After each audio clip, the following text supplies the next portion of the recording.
দর্শক বন্ধু, 7ই সেপ্টেম্বর চন্দ্রগ্রহণের দিন থেকে শুরু হয়ে গেছে পিতৃপক্ষের, এবং এই পিতৃপক্ষ চলবে 21শে সেপ্টেম্বর সূর্যগ্রহণের দিন পর্যন্ত।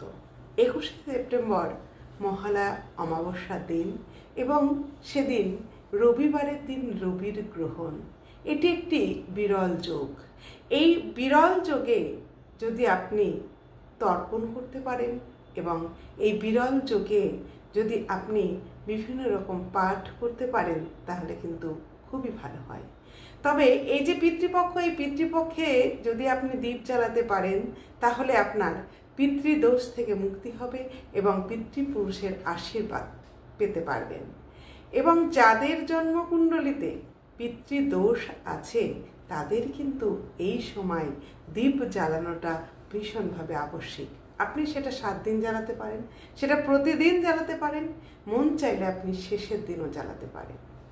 এই পিতৃপক্ষের সময় আপনাকে যেটা করতে হবে সেটা হচ্ছে, আপনার প্রতিদিন সন্ধ্যার সময় গেটের বাইরে, আপনার মূল প্রবেশদ্বারের বাইরে একটি মাটির প্রদীপ এবং সর্ষের তেলের প্রদীপ জ্বালবেন, যেটার মুখ থাকবে দক্ষিণ দিকে, এবং সর্ষের তেলের মধ্যে কিছু কালো তিল ছড়িয়ে দেবেন।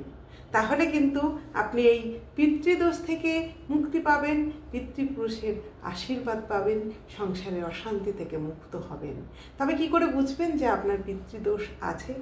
আপনার জন্মকুণ্ডলিতে যদি রবি গ্রহটি রাহু কিংবা কেতুর সঙ্গে যুক্ত থাকে, তাহলে কিন্তু পিতৃদোষ হয়।